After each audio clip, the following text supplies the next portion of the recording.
ये अहोम योद्धा लसित बोरफुकन की प्रतिमा है और असम के उस गौरव का प्रतीक है जो इस बार चुनावी मंच से बार बार जिक्र पा रहा है। दरअसल मुगलों ने यहां पर 17 बार आक्रमण किया था, लेकिन इस महान योद्धा के पराक्रम के कारण ही और इनके नेतृत्व के कारण ही जो अहोम समूह थे, जो योद्धा थे, उन्होंने मुगलों को यहां पर पांव धरने तक नहीं दिया गया। अब वही पराक्रम, वही अध्याय, वही कहानियां चुनावी मंचों पर जगह पा रही हैं। कौन सी पार्टी चाहिए? घुसपैठ कराने वाली पार्टी चाहिए या घुसपैठियों को उखाड़ कर बाहर फेंकने वाली पार्टी चाहिए?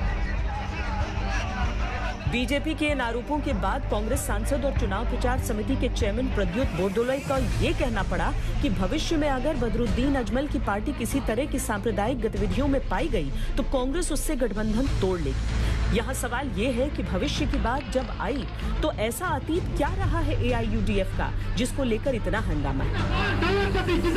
असम की मौजूदा राजनीति में बदरुद्दीन सांप्रदायिक राजनीति की धुरी है और इसी धुरी पर बीजेपी अब कांग्रेस की राजनीति को जमकर घेर रही है। कांग्रेस उसके साथ मिलकर के एक महाजोध बना करके चुनाव को प्रभावित करने का कुत्सित प्रयास कर रही है। अब जरा अभी फोन लगाइए, आप लोगों को खबर मिलेगा हेमंत तो पागल हो गया। कांग्रेस के पूर्व मुख्यमंत्री तरुण गोगोई बदरुद्दीन की पार्टी को हमेशा सांप्रदायिक मानते हुए निश्चित दूरी बनाकर रखते थे। कांग्रेस ने इन चुनावों में गठबंधन किया तो ये गठबंधन सीधे बीजेपी के निशाने पर है और आरोप सांप्रदायिक राजनीति के समर्थन का है। असम में सरकार चलाने के लिए पूरा समर्थन दिया, लेकिन उसके बावजूद आपने इस असम राज्य का विकास क्यों नहीं किया, इनका जानना चाहिए। दरअसल असम की कुल आबादी में मुसलमानों की संख्या 34% है। कुल 33 में से 9 जिले ऐसे हैं जहां उनकी आबादी 50% से अधिक है। AIUDF चीफ बदरुद्दीन अजमल जिस क्षेत्र से सांसद चुने गए, वहां ढुबरी में मुसलमानों की संख्या 80% से भी अधिक हो चुकी है। 33 विधानसभा सीटें ऐसी हैं जहां मुसलमान ही हार जीत को तय करने में सक्षम है। बीजेपी को असम की मुस्लिम बहुल राजनीति का अंदाजा अच्छी तरह है, इसीलिए यहाँ योगी आदित्यनाथ के हाथों में बीजेपी के हिंदुत्व का परचम थमाया गया।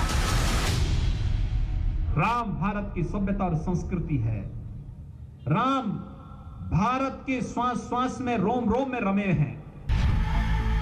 सरसरी तौर पर देखने पर असम में हिंदू मुस्लिम स्थानीय घुसपैठियों की चर्चा प्रमुखता से की जाती है, लेकिन योगी आदित्यनाथ जिस नाथ संप्रदाय से आते हैं, असम के लाखों लोग उसे श्रद्धा से देखते हैं।